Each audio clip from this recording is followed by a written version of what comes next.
Good morning guys, कैसे आप सभी। मैं मौरिफ खान आप सभी का तहे दिल से स्वागत करता हूं आपके अपने फेवरेट चैनल एक्टिव लर्नर्स थोड़ा पढ़ो रेगुलर पढ़ो पर। और कैसे आप लोग, पढ़ाई हो रही है? बिल्कुल हाँ, पढ़ाई करती रहनी है और हाँ थोड़ा एंजॉयमेंट भी करना है। ऐसा नहीं कि दिन भर पढ़ रहे हैं और दिन भर खेल रहे हैं, कोई भी काम एक लिमिट में करना है। ओके, तो चलिए फिर हम लोग अपने सेशन की शुरुआत करते हैं। तो मैं उन बच्चों को बता दूं जो पहली बार हमारे चैनल से जुड़ रहे हैं, आपका ये channel specially 10th board exam में, चाहे वो सीबीएसई बोर्ड के बच्चे हो, बिहार बोर्ड के बच्चे हो या अन्य किसी भी बोर्ड के बच्चे हो, उनके लिए बहुत ही ज्यादा फायदेमंद साबित हो रहा है। और बता दूं कि आज का क्लास बहुत ही ज्यादा स्पेशल होने वाला है, क्योंकि आज हम लोग एक एक्सरसाइज की शुरुआत करने वाला है जिसमें बच्चे बहुत ज्यादा कंफ्यूज होते हैं। उसको अटेम्प्ट करने से, शुरुआत कैसे करनी है, इस पे प्रॉब्लम होती है बच्चों को। तो प्लीज मैं आप लोग से रिक्वेस्ट करता हूं कि आप ज्यादा से ज्यादा बच्चों को जोड़िए और हाँ, स्किप नहीं करना है, पूरा लाइन बाय लाइन देखना है, एक एक स्टेप को सीखना है। ओके, तो फिर जल्दी से जाइए। हमेशा की तरह क्या लेके आना है, एक कॉपी कलम, एक बोतल पानी रख लीजिएगा और मोबाइल को थोड़ी दूरी पे एडजस्ट कर लिए। ओके, तो स्टार्ट करें बच्चों, रेडी? क्योंकि मुझे पता है कि कमजोरी कहां है, ठीक है? तो मैं कोशिश करता हूं कि हर उस स्टेप को बताऊं जहां बच्चों को कंफ्यूजन होती है। अब हम लोग आगे बढ़ते हैं और देखते हैं कि किस प्रकार से इन प्रमेय का उपयोग होगा हमारे डिफरेंट क्वेश्चंस में। आइए बच्चों, मैंने क्या बताया है कि जब भी आप ज्योमेट्री या फिर मैथ के कोई भी क्वेश्चंस पढ़े तो आराम से पढ़े, स्टेप बाय स्टेप पढ़े, तब आप देखिए कितनी आसानी के साथ आप उस क्वेश्चन को सॉल्व कर देंगे। ओके, आइए देखिए। कह रहा है कि कोई आकृति है 6.17, यही 6.17 है। क्लियर बच्चों? एक्सरसाइज 6.2 का फर्स्ट का सेकंड क्वेश्चन है, बिकॉज हम लोगों ने फर्स्ट क्वेश्चन को सॉल्व किया था फर्स्ट ही पार्ट में। क्लियर? ओके बच्चों, आइए यहां समझते हैं। कह रहा है मेरे डीई पैरेलल है, डीई समानांतर है बीसी के। क्लियर? उसका कहता है कि एडी की वैल्यू पता कीजिए, जबकि इसके वैल्यू दिए हुए। तो कैसे हल करते हैं हम लोग, मैंने बताया था। सबसे पहले क्या करेंगे हम लोग, जो कुछ दिया हुआ है उसको लिखते हैं। तो दिया त्रिभुज एबीसी में क्या दिया है, डी समानांतर बीसी, डीई समानांतर है बीसी। मैंने पिछले पार्ट्स में बताया है, जिन बच्चों ने पिछले पार्ट्स नहीं देखे आप बेफिक्र है, मैं लिंक डिस्क्रिप्शन में दे दूंगा, आप जाइए प्लीज विजिट कीजिए और उसको आराम से सीखिए, समझिए। ठीक है बच्चों? आइए, क्या मैंने बताया था कि जब किसी त्रिभुज में कोई एक रेखा किसी एक भुजा के समानांतर हो तो खट से दिमाग में थेल्स प्रमेय जाना चाहिए। जैसे ही समानांतर दे देगा तो आप थेल्स प्रमेय का इस्तेमाल कीजिए। ठीक है? तो थेल्स प्रमेय के अनुसार क्या लिखेंगे बच्चों? अब हम लोग लिखेंगे थेल्स प्रमेय के अनुसार हमें क्या चाहिए। देखिए, जिस चीज की डिमांड होती है उसके ऊपर फोकस करते हैं। ओके, हमें एडी चाहिए तो हम लोग तोड़ देंगे। क्या बताया था, छोटका छोटका, तो इधर भी छोटका छोटका लेंगे हम लोग, एई बाई ई सी।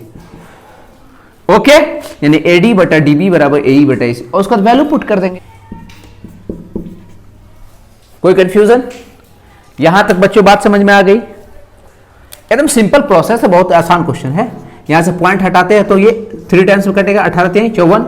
उसके बाद इसको क्या करते हैं, इसका जब पॉइंट हटाएंगे तो नीचे क्या हो जाएगा, 10।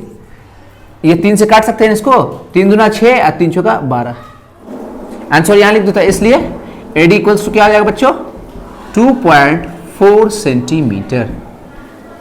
कोई कंफ्यूजन? क्वेश्चन नंबर 2 कहता है कि किसी त्रिभुज पी क्यू आर की, देखिए बच्चों मैं बार बार कहता हूं कि आप आराम से क्वेश्चन को पढ़िए और उसके हिसाब से फिगर ड्रॉ करने की कोशिश कीजिए, ज्योमेट्री में, मेंसुरेशन में स्पेशली। ओके, आइए समझते हैं। किसी त्रिभुज पी क्यू आर में, तो हम लोग त्रिभुज बना लेते हैं, P Q R. Any problem? कि भुजाओं पी क्यू और पी आर पर क्रमशः ई और एफ स्थित है। यहां पे आपको ई स्थित है और यहां पे आपको एफ स्थित है। Okay, E of F. तो बताइए कि क्या ई एफ समानांतर होगा क्यू आर के? हमें क्या प्रूफ करना है, क्या ई एफ समानांतर होगा क्यू आर के? मैंने क्या बताया कि जब भी पहले बोले कंडीशन दे कि समानांतर होगा तो हम लोग फट से किस पे जाएंगे, थेल्स प्रमेय के विलोम पे। ओके, तो हम लोग सबसे पहले प्रूफ करना होगा क्या उनके समान भुजाएं जो है समान अनुपात में है। यदि भुजाएं समान अनुपात में होंगी तो वो खुद ब खुद समानांतर हो जाएगा। ओके बच्चों, तो आइए समझते हैं। उससे पहले हल क्या लिखेंगे भाई, त्रिभुज ए बी सी में, बस चुपचाप से पहले क्या करेंगे, इनका अगर दिया हुआ है, फाइंडिंग सिक्स दिया, पी का दिया, क्यू का दिया, यानी कि इसकी वैल्यू दी हुई है, इसकी वैल्यू दी हुई है, तो इनका रेशियो निकालेंगे। उस साइड से भी उसी का दिया हुआ, पीएफ दिया हुआ, आरएफ दिया हुआ है, तो हम लोग सबसे पहले क्या निकालते हैं, पीई बटा ई क्यू बराबर, पी की वैल्यू क्या है 4, इसका वैल्यू क्या है 4.5। इसको कट कर देते हैं। ओके, जब हम लोग देखते हैं पॉइंट हटता है तो ऊपर क्या आ जाएगा 10। ठीक है, यहां पे मजबूरी है इसलिए काटना जरूरी है। 5 से काटेंगे, 5 दूना 10, 5 9 45, तो कितना आ रहा है 4 दूना 8/9, यानी कि लगभग कितना आ जाएगा बच्चों? 8/9 ही रहने देते हैं, बाद में देखते हैं, ठीक है। ओके, अब इसकी वैल्यू देखते हैं हम लोग, PF/FR। PF की वैल्यू क्या है? 8, इसकी वैल्यू क्या है? 9। यहां देखिए एकदम साफ हमें दिखाई दे रहा है कि PE/EQ का रेशियो 8/9 और PF/FR का रेशियो भी 8/9। इस प्रकार से हम लोग कह सकते हैं ना कि PE/EQ बराबर है PF/ER, यानी कि इसको जब फुलफिल कर रहा है तो थेल्स प्रमेय के विलोम से ये इसके समानांतर हो जाएगा। कोई कंफ्यूजन? देखिए इसी को हम लोग यहां लिख देते हैं। क्या लिखेंगे? चूंकि PE/EQ बराबर है PF/FR, इसलिए क्या लिखेंगे? थेल्स प्रमेय के विलोम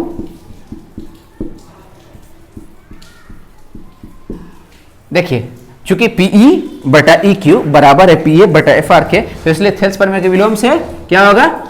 EF समानांतर होगा QR के। कोई प्रॉब्लम? तो यहां लिख सकते हैं, पूछ रहा है क्या बोल रहे हैं ना, क्या, तो कहे कि हाँ होगा, हाँ EF समानांतर होगा QR के। इसका एक क्वेश्चन बचा हुआ, तो आप उसको प्रैक्टिस कीजिए और प्रॉब्लम हो तो आप उसे कमेंट्स कीजिए। फिर आगे बढ़े हम लोग। ओके, यहां तक किसी को कोई प्रॉब्लम है? अब जो क्वेश्चंस आ रहे हैं बच्चों को उसमें प्रॉब्लम होती है, तो प्लीज अपना फुल कंसंट्रेशन बनाए रखना है। थोड़ा पानी पी लिए, फ्रेश हो लिए, फिर हम लोग आगे बढ़ते हैं। ओके, सेशन कैसा लग रहा है बच्चों? हाँ, सेशन थोड़ा अच्छा लगता है तो प्लीज लाइक कीजिए, शेयर कीजिए, सब्सक्राइब भी कीजिए और दूसरों से भी करवाइए। ओके, क्वेश्चन नंबर 3 को हम लोगों ने पिछले क्लास में सॉल्व कर लिया था, तो प्लीज आप पिछले क्लास से उसको देखिए और अगर प्रॉब्लम होती है तो कमेंट कीजिएगा। आइए क्वेश्चन नंबर 4 को पढ़ते हैं। ये बहुत ही अच्छा क्वेश्चन है और ये अक्सर एग्जाम और आपको कहीं ना कहीं एग्जाम में आपको देखने को मिलेगा। ओके, क्या कहता है कि आकृति 6.19, यही आकृति 6.19 है, में DE, देखिए DE समानांतर है AC के। ध्यान रखिएगा, DE जो है समानांतर है AC के। कोई कंफ्यूजन? और DF क्या है? DF समानांतर है AE के। देखिए ऐसे सिंबल अलग अलग कर दे रहा हूं मैं, बाकी कोई दिक्कत नहीं है, AE के। ओके है, ठीक है। तो हमें प्रूफ करना है कि सिद्ध करना है कि BF, where is BF? BF/FE, clear, बराबर है BE/EC। बहुत ही आसान क्वेश्चन है, बस आपको उसका मेन पॉइंट पकड़ना है कि आप किस तरह से इसे सॉल्व करेंगे, कैसा स्टेप लेंगे। मैंने एक बहुत इंपॉर्टेंट बात याद रखिए, जैसे ही दे आपको कि कोई एक रेखा किसी एक भुजा के समानांतर है, तो सबसे पहले आप उसका एक त्रिभुज खोजना शुरू कीजिए। देखिए क्या कह रहा हूं मैं, बात को समझिए। कह रहा है ना कि DE समानांतर है AC के, तो DE AC किस त्रिभुज में आ रहा है? ABC में आ रहा है ना बच्चों? बात समझ में आया मैं क्या कह रहा हूं? उसके बाद जब DF समानांतर दे रहा है AE के, तो इसका त्रिभुज खोजिए। इसका त्रिभुज क्या होगा? ABE। कोई प्रॉब्लम?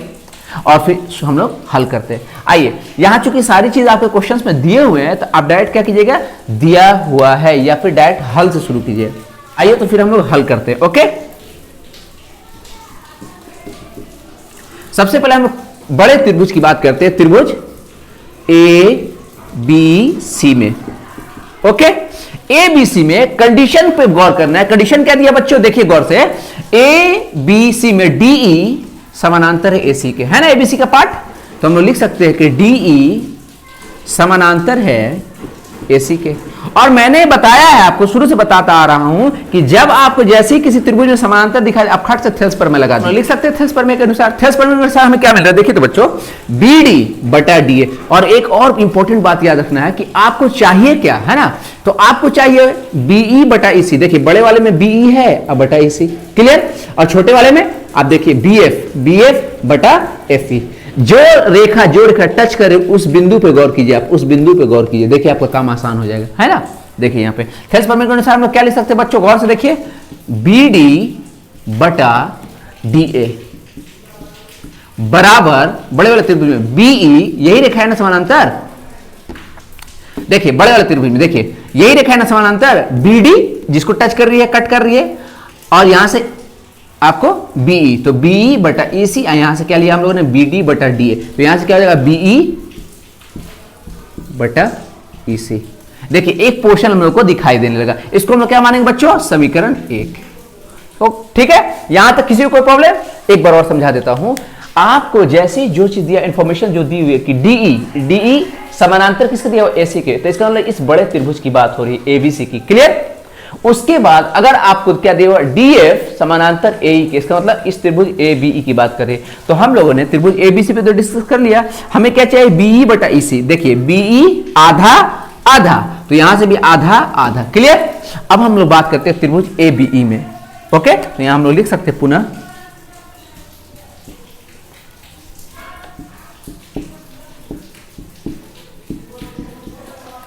त्रिभुज ए बीई में। ए बी में क्या कंडीशन दिया, देखिए डीएफ कहां है, डीएफ ये है, डीएफ है समानांतर ए के, तो लिखेंगे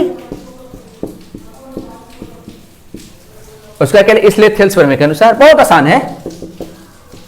देखिए बच्चों, बस अब हम लोग इस त्रिभुज में बात करेंगे। सेम बात, सिर्फ यहां जो शुरुआत होती है ना, बच्चों को इसमें प्रॉब्लम होती है कि स्टार्ट कैसे करें। तो मुझे उम्मीद है कि अब तो समझ में आ गया होगा। आप जरूर ज्यादा से ज्यादा प्रैक्टिस कीजिए, बातें और ज्यादा क्लियर होंगी। ओके, ठीक है। तो अब हम लोग इसको क्या लिख सकते हैं बच्चों, देखिए इस त्रिभुज की बात हो रही है, बी डी बटा डी ए, इसमें भी लिखा जा सकता है बी डी बटा डी ए, आधा आधा, तो आधा आधा यानी बी एफ बटा एफ ई,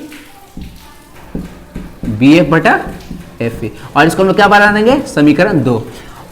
अब हम लोग जब समीकरण 1 और समीकरण 2 पे गौर करते हैं तो पाते हैं समीकरण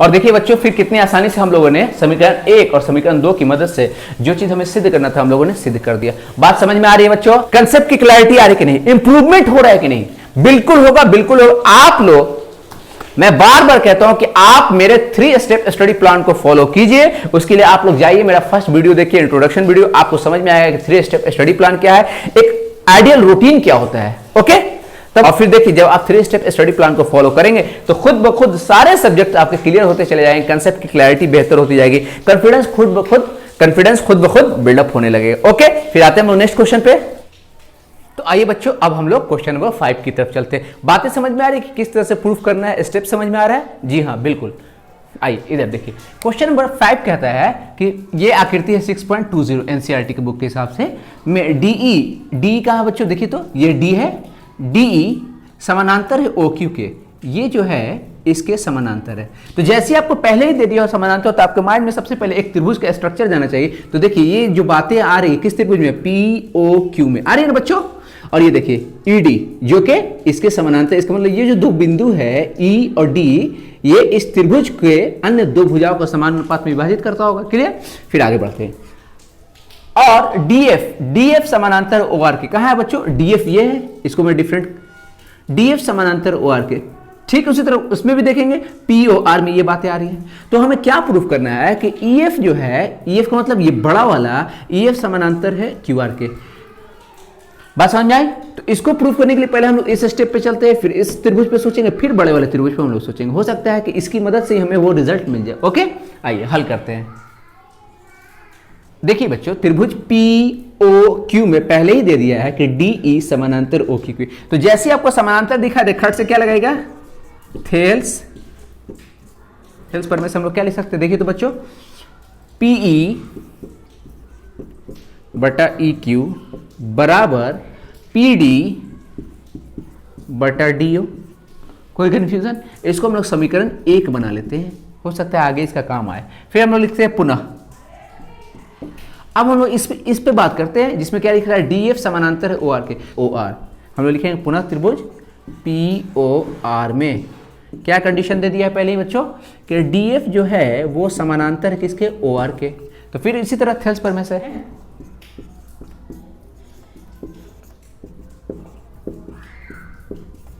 और इसको हम लोग समीकरण 2 बना लेंगे। दोनों समीकरणों की सहायता से हम लोगों ने इस रिजल्ट को फाइंड किया। अब इस रिजल्ट पे गौर करना है और देखिएगा आप इसकी मदद से कितनी आसानी से आप इस बात को सिद्ध कर देंगे। क्या दे रहा है, पीई बटा ई क्यू। ओके, पीई बटा ई क्यू बराबर है पीएफ बटा एफ आर। तो इसको जब आप ध्यान से देखते हैं तो आपको दिखाई देगा कि किस त्रिभुज के अंदर आ रहा है, पी क्यू आर के अंदर आ रहा है ना बच्चों। देखो बच्चों, जब अब हम लोग त्रिभुज पी क्यू आर में बात करेंगे, त्रिभुज पी क्यू आर में हम लोगों ने क्या रिजल्ट फाइंड किया अभी कि पीई बटा ई क्यू बराबर है पी एफ बटा एफ आर। अभी हम लोगों ने समीकरण 1 और 2 की मदद से निकाला। तो हम जानते हैं जब किसी त्रिभुज में अन्य दो भुजाएं समान अनुपात में होंगी तो उनको मिलाने वाली जो रेखा होती है वो तीसरी भुजा के समानांतर होगी। तो बड़े आसानी से हम लोग प्रूफ कर देंगे ई एफ समानांतर होगा क्यू आर के। ओके, प्रूफ हो गया बच्चों। तो बच्चों बातें समझ में आ रही कि किस तरह से ऐसे क्वेश्चंस को अटेम्प्ट करना है। क्लियर? आइए अब हम लोग क्वेश्चन नंबर 6 को बनाते हैं। नंबर 6 दिखने में जितना टेढ़ा लग रहा है उतना ही आसान है। सिर्फ और सिर्फ मैंने क्या बताया है, क्लू पकड़ना है। देखो बच्चों, सबसे इंपॉर्टेंट बात क्या है कि अगर आपके क्वेश्चन देता है कि एसी समानांतर है पीआर के, ए बी समानांतर है पीक्यू की, जैसे ही ऐसे क्वेश्चन मतलब क्लू आपको मिलते हैं तो आप सबसे पहले उसको ढूंढिए कि वो किस त्रिभुज के अंतर्गत आ रहे हैं और उसके बाद सबसे पहले क्या लगेगा, थेल्स प्रमेय। ओके, आइए इस क्वेश्चन को पढ़ते हैं, उसके बाद हम लोग इसको अटेम्प्ट करेंगे। और आप प्लीज प्रैक्टिस करते रहिएगा, प्रैक्टिस नहीं छोड़ना है बच्चों। ओके, और हाँ, स्किप नहीं कीजिएगा, रेगुलर देखिए और ज्यादा से ज्यादा बच्चों को जोड़िए। ठीक है बच्चों, काफी मेहनत हो रही है, आप लोगों को मेहनत नजर आता होगा, तो प्लीज ज्यादा से ज्यादा बच्चों को जोड़िए। अब क्या कहा जा सकता है? ओके, ठीक है, आइए देखिए आकृति 6.21, ये आपका क्वेश्चन नंबर 6 आकृति 6.21 है। मैं क्रमशः OP, where is OP, OP, ठीक है, OP, OQ, where is OQ, OQ और ओ आर पर स्थित बिंदु ए है, बी है, सी है ना, इस प्रकार है। यहां देखिए कि ए बी ये है, ए बी समानांतर है आपके पी क्यू के। ओके, मैंने क्या बताया, जैसे ही आपको समानांतर दे आप त्रिभुज खोजिए तो ये त्रिभुज पी ओ क्यू का हिस्सा हो रहा है। क्लियर? उसके बाद क्या कहते हैं, ए सी, ए सी क्या बच्चों, ये है ए सी समानांतर है पी आर के, तो इसका त्रिभुज क्या होगा, पी हमें क्या फाइंड करना है कि बी सी, ये वाला जो आप दिखाई दे रहा है ये आप इसके समानांतर हो। कोई कंफ्यूजन? तो आइए शुरुआत करते हैं। कोई देखिए हल क्या करेंगे, त्रिभुज पी ओ क्यू में क्या दिया बच्चों, ए बी समानांतर है पी क्यू के। तो जैसे ही समानांतर आपको नजर आए, आप सबसे पहले क्या लगाते हैं बच्चों, थेल्स प्रमेय। क्या हो जाएगा बच्चों, देखिए तो इधर यहां देखिए ओ ए बटा ए पी लिख सकते हैं बराबर ओ बी बटा बी क्यू। कोई दिक्कत? तो क्या मान लेंगे, इक्वेशन 1 समीकरण। फिर पुनः किस पे हम लोग और करेंगे, क्या दिया हुआ है, एसी समानांतर है आपके पी आर के, तो इस त्रिभुज में बात करेंगे। देखिए बच्चों, थेल्स प्रमेय से इसमें क्या मिलेगा हमको, इसमें भी वही पॉइंट मिलेंगे। आप देखिए यहां से ओ ए बटा ए पी कर दीजिए, ओ ए बटा ए पी बराबर ओ सी बटा सी आर, ओ ए बटा ए पी ओ सी बटा सी आर। इसको हम लोग क्या मान लेंगे, समीकरण 2। बात समझ में आई? अब देखिए समीकरण 1 और समीकरण 2 में तुलना करने पर आप, तो देखिए बच्चों समीकरण 1 और 2 की मदद से हम लोगों ने ये फाइंड किया। क्या देखिए बच्चों, क्या दिया हुआ, ओ बी बटा बी क्यू बराबर ओ सी बटा सी आर, जो त्रिभुज ओ क्यू आर का हिस्सा है। और मैंने क्या बताया कि जब भुजाओं की समानुपातिकता दी हुई हो तो हम लोग थेल्स प्रमेय के विलोम पे डिस्कस करते हैं। तो अब हम लोग यहां लिख सकते हैं बच्चों, यहां देखिए, यहां कर देता हूं, देखिए बच्चों लिख सकता हूं, त्रिभुज ओ क्यू आर में हम लोग जब लिखेंगे, डिस्कस करेंगे, ओ बी बटा ये लिखा हो तो थेल्स प्रमेय के विलोम के अनुसार क्या हो जाएगा, बीसी समानांतर हो जाएगा, देखिए किसके, क्यू आर के। और यही तो हमें फाइंड करना था। देखिए बच्चों, अगर आपको मैथ को इंप्रूव करना है तो प्लीज आप इस क्लास को देखिए, उसके बाद खुद से जरूर प्रैक्टिस कीजिए। ओके, तभी आपका मैथ इंप्रूव करेगा, कंसेप्ट क्लैरिटी होगी और कॉन्फिडेंस खुद ब खुद बिल्ड होगा। ओके, तो फिर 95 प्लस लाना कोई बहुत बड़ी बात नहीं रह जाएगा अगर आप पैटर्न को फॉलो करते हैं। मैं ऐसा नहीं कह रहा हूं कि बहुत आसानी से हासिल हो जाएगा, किसी बड़े मकसद को हासिल करने के लिए आपको मेहनत तो करनी ही होगी। और हाँ, आपको किस तरह मेहनत करनी है, लगातार मेहनत करनी है। ओके, तो आज के लिए इतना ही बच्चों। क्वेश्चन नंबर 7, 8, 9, 10 आप लोग भी ट्राई कीजिए, उसको हम लोग नेक्स्ट क्लास में डिस्कस करेंगे। और हाँ बच्चों, सेशन पसंद आया तो प्लीज ज्यादा से ज्यादा लाइक करना है, ज्यादा से ज्यादा दोस्तों को जोड़ना है, और इसको एक बार जाकर, और इसको अभी आप लोग प्लीज टाइम लेकर रिवाइज जरूर से कर लीजिएगा। ठीक है, तब तक के लिए अपना ख्याल रखिए। मिलते हैं कल आपके अपने प्लेटफॉर्म एक्टिव लर्नर्स थोड़ा पढ़ो रेगुलर पढ़ो पे। Take care, bye bye, love you all.